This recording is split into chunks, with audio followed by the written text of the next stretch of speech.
नमस्कार, बुलेटिन में स्वागत है आपका और मैं हूं आपके साथ जागृति खंतवार। बुलेटिन की शुरुआत कर लेते हैं बड़ी खबर से। धर्मजयगढ़ से बड़ी खबर, नदी में डूबकर किशोर की मौत। आमादरहा नदी में डूबा 13 साल का किशोर परिवार के साथ गया था पिकनिक मनाने। तो वहीं आपको बता दें कि आमादरहा पिकनिक स्पॉट की घटना आपको बता दें, जहां पर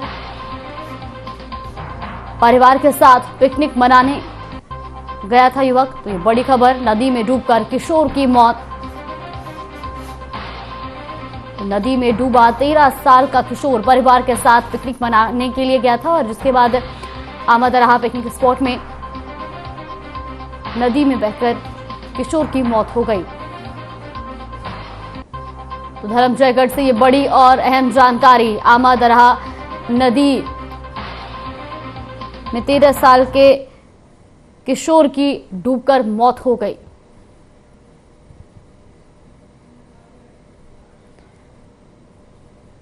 तो ये बड़ी और अहम जानकारी धर्मजयगढ़ से आपको बता दें, जहां पर आमादरहा नदी में डूबा 13 साल का किशोर तो परिवार के साथ गया था पिकनिक मनाने।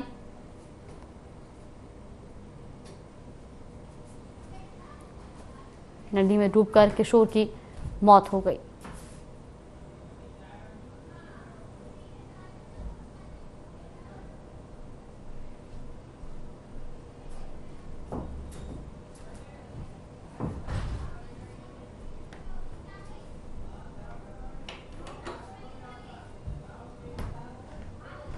प्रदेश के सीएम भूपेश बघेल के निर्देश पर भिलाई में भी भारत जोड़ो पदयात्रा का शुभारंभ किया गया।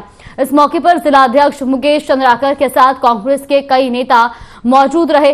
पदयात्रा को लेकर भिलाई महापौर नीरज पाल ने कहा कि इस यात्रा के जरिए देशवासियों को एक सूत्र में बांधने की कोशिश की जा रही है। तो दुर्ग से खबर आपको बता दें, जहां पर भारत जोड़ो यात्रा का शुभारंभ किया गया, वहीं जिले के सभी ब्लॉक में यह आयोजन होगा।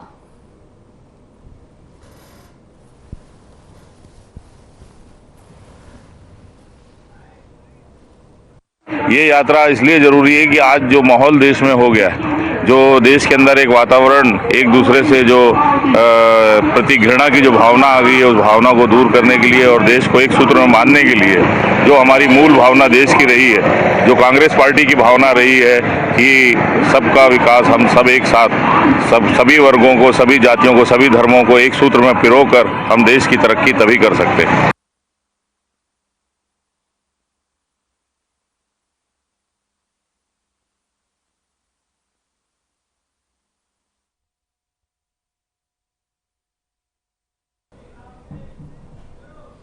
दुर्ग में ट्रेन में मारपीट का मामला सामने आया है। बताया जा रहा है कि बिलासपुर बीकानेर एक्सप्रेस से नागपुर की तरफ ट्रेन जा रही थी। इस दौरान टीटी हिमांशु कुमार के साथ युवक जगजीत सिंह ने मारपीट कर दी। आपको बता दें कि युवक जगजीत बिना टिकट यात्रा कर रहा था, जिसके बाद टीटी ने टिकट बनाने और फाइन भरने की बात कही। उसी दौरान युवक ने टीटी हिमांशु कुमार के साथ मारपीट की। इस दौरान टीटी हिमांशु कुमार को कुछ अंदरूनी चोटें आई हैं।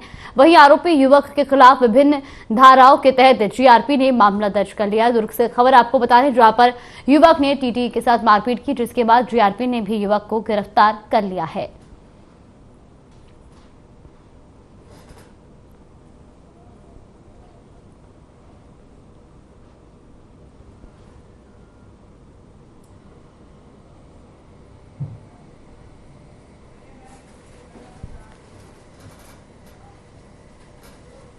गरियाबंद जिले के ओडिशा सीमा से लगे देवभोग ब्लॉक में ओडिशा से आने वाली धान को रोकने के लिए प्रशासन ने 15 चेक पोस्ट लगाए हैं, लेकिन वाहनों को रोकने की जवाबदारी स्थानीय कर्मी और होमगार्ड के भरोसे छोड़ दी गई है। छत्तीसगढ़ की तुलना में सीमा से लगे ओडिशा के जिलों में धान की बम्पर पैदावार हो रही है। इतना ही नहीं, छत्तीसगढ़ और ओडिशा की कीमत में भी जमीन आसमान का अंतर है। इस बार छत्तीसगढ़ सरकार धान की कीमत 2800 रुपए प्रति क्विंटल देने जा रही है, तो ओडिशा में धान की सरकारी कीमत महज 1800 रुपए है। वहां धान को बेचने की प्रक्रिया भी जटिल है। ऐसे में ओडिशा का धान हर बार की तरह इस बार भी बिकने के लिए कोचियों के जरिए छत्तीसगढ़ पहुंच रहा है। खरीदी शुरू होने से पहले कई किसानों ने अपने घरों में ओडिशा का धान लाकर जमा कर लिया है। वहीं प्रशासन ने धरपकड़ अभियान तेज कर दिया है।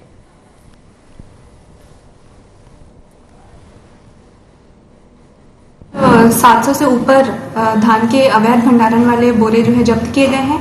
3 से 4 गाड़ियां जो है जो बॉर्डर से आती हुई पाई गई, उनका परीक्षण करके उनको जब्त किया गया और थाने में सुपुर्द किया गया। इस तरह से किसी भी तरह की जो आवक होती है जो अवैध पाई जाती है उस पर कार्यवाही की जाएगी।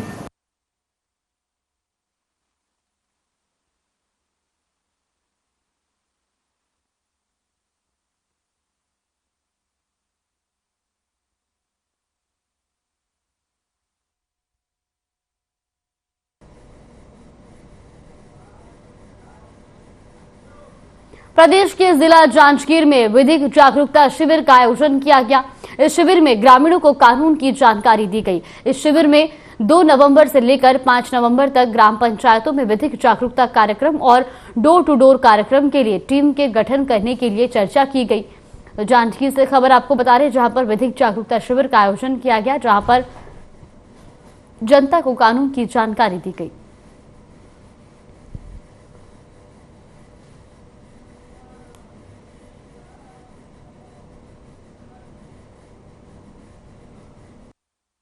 बहुत खुशी की बात है कि आज हमारे गांव में विधिक प्राधिकरण के अंतर्गत जो महोदय नियुक्त किए गए हैं वो हमारे गांव तक आए और विशेष रूप से कानून के बारे में जानकारी दिए, जिसमें महिला विशेष किरण के संबंध में अच्छा लगा और ये कार्यक्रम अच्छा रहा और इसके लिए हम आए हुए सभी लोगों को धन्यवाद करते हैं। आज हमारे आदर्श ग्राम पंचायत केरा के पंचायत भवन के सभा कक्ष में विधिक सेवा प्राधिकरण तालुका नवागढ़ के तत्वाधान में पैनल अधिवक्ता ब्रिगेडियर रविंद्र अजय जी और पहला लीगल वॉलंटियर भाई राजेश कुमार। जिले में वर्मी कंपोस्ट खाद प्रशिक्षण केंद्र का शुभारंभ किया गया। इस केंद्र के माध्यम से गौठान में बनाए जाने वाले वर्मी कंपोस्ट खाद का परीक्षण गुणवत्ता के आधार पर किया जाएगा।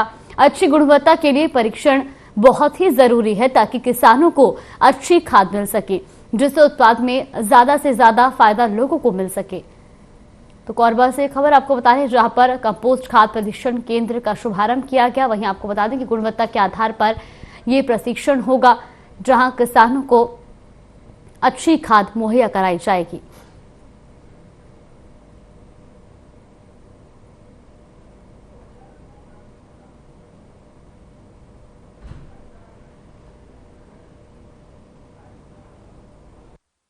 मिट्टी परीक्षण प्रयोगशाला में जो है वर्मी कंपोस्ट का प्रशिक्षण का उद्घाटन किया गया है। पहले हम लोग जो है वर्मी कंपोस्ट जो गौठानों में बन रहे थे उनके प्रशिक्षण के लिए बिलासपुर भेजते थे। अब जो है यहीं कोरबा जिला में ही मिट्टी परीक्षण प्रयोगशाला में उसका जो है परीक्षण हो जाएगा। इसमें जो है हम लोग जो गौठान में जो वर्मी कंपोस्ट बन रहे हैं, अभी तक हमारे जिले में लगभग हम लोगों ने 238 नमूने जो है विभिन्न गौठानों से लिए हैं और उनका प्रशिक्षण पहले बिलासपुर और रायपुर में होता था।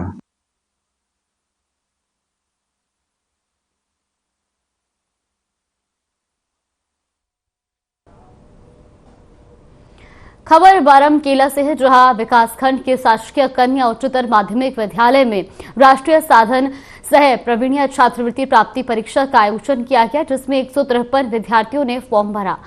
वहीं आपको बता दें कि इस दौरान परीक्षा में 138 विद्यार्थियों ने भाग लिया, जिसमें 15 विद्यार्थी अनुपस्थित पाए गए। वहीं परीक्षा को लेकर बच्चों में काफी उत्साह देखने को मिला। तो सारंगगढ़ से खबर आपको बता दें, जहां पर छात्रवृत्ति प्राप्ति परीक्षा का आयोजन किया गया। वहीं इस परीक्षा में 153 बच्चों ने प्रतिभाग किया।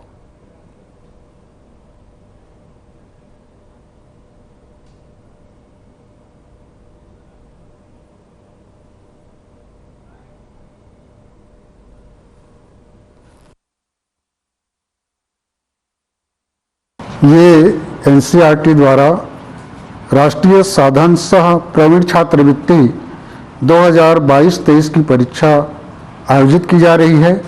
इस परीक्षा में बारामकेला ब्लॉक से कुल 153 छात्रों का दर्ज रजिस्ट्रेशन हुआ है।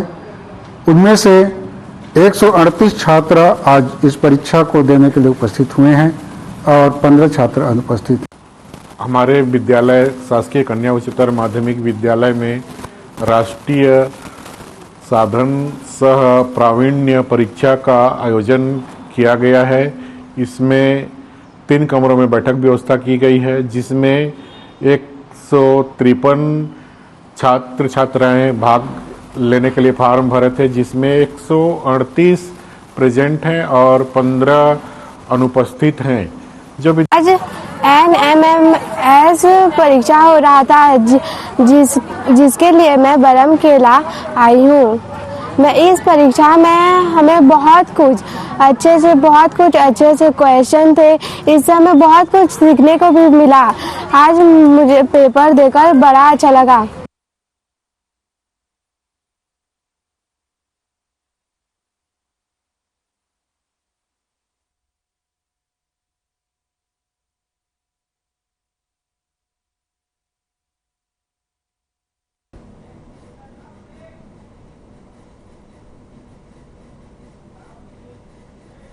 रुकते एक छोटे से ब्रेक के लिए, ब्रेक के बाद जल्द हाजिर होंगे।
ब्रेक के बाद स्वागत है आपका। रुक करते हैं खबरों का। सारंगगढ़ में मुकुट के समान सुसज्जित दानव करवट अभ्यारण्य जंगल की लगातार कटाई हो रही है, जिससे जंगली जानवर खाने की तलाश में गांव की ओर रुख करने को मजबूर हैं। बताया जा रहा है कि बरमकेला नगर में बंदरों का झुंड आए दिन देखने को मिलता है। हालांकि ग्रामीण बंदरों को चना मूंगफली खिलाते हुए नजर आते हैं, तो वहीं ग्रामीणों और बंदरों के बीच एक दोस्ताना सा माहौल बन गया।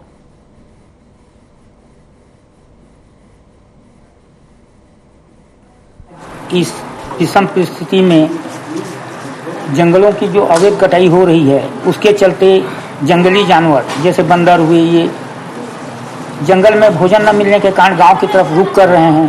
गांव में आने से सभी लोग, गांव वाले प्यार से उनको खिलाते हैं, जिससे उनको गांव अब अच्छा लगने लग गया। अब जंगल में तो कुछ बचा नहीं है उनके खाने के लिए, तो उनके पास कोई चारा नहीं, इसीलिए वो लोग गांव की तरफ रुख कर। गरियाबंद जिला मुख्यालय के वीर सुरेंद्र साय स्नातकोत्तर विद्यालय में छात्रों के करियर चुनाव को लेकर एक कार्यक्रम का आयोजन किया गया। इस कार्यक्रम में एनसीसी प्रमुख ब्रिगेडियर आशीष कुमार ने छात्रों को करियर का चुनाव कैसे करें विषय पर जानकारी दी। कार्यक्रम में महाविद्यालय के छात्रों के साथ सभी शिक्षक भी मौजूद रहे। तो गरियाबंद से खबर आपको बता दें, जहां पर करियर चुनाव पर कार्यक्रम आयोजित किया गया, जहां पर बड़ी संख्या में छात्र मौजूद रहे।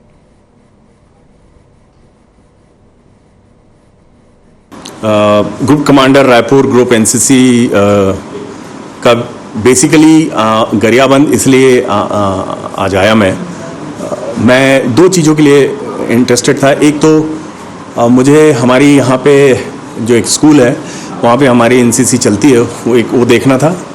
दूसरा, बहुत दिनों से एक डिमांड बन रही थी कि जो बच्चे स्कूल में एनसीसी करते हैं उनको कॉलेज के लिए फर्दर ट्रेनिंग के लिए कोई वैकेंसी नहीं है। तो ये कॉलेज से एक प्रस्ताव आया था, तो वो भी मैं देखने आया था कि क्या ये कॉलेज एनसीसी संभाल पाएगी कि नहीं।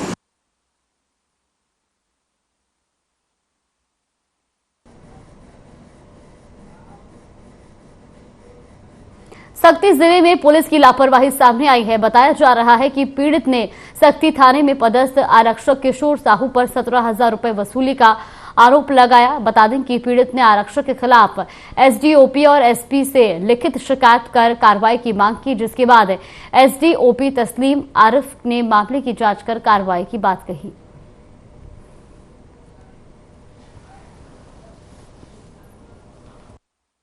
यह जानकारी अभी आप लोग के जरिए ही मुझे वीडियो देखने को मिला है।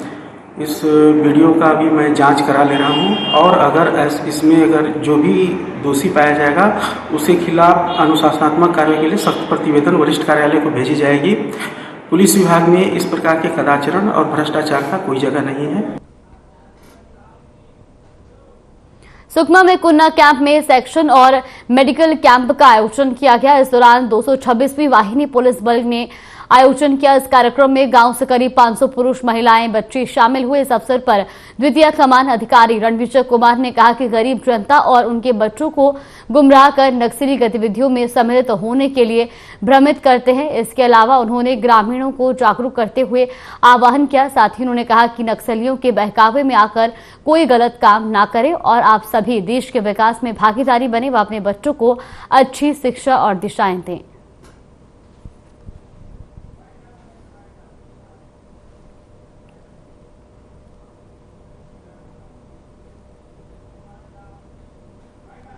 बुलेटिन में फिलहाल के लिए बस इतना ही। आप बने रहिए हमारे साथ। नमस्कार।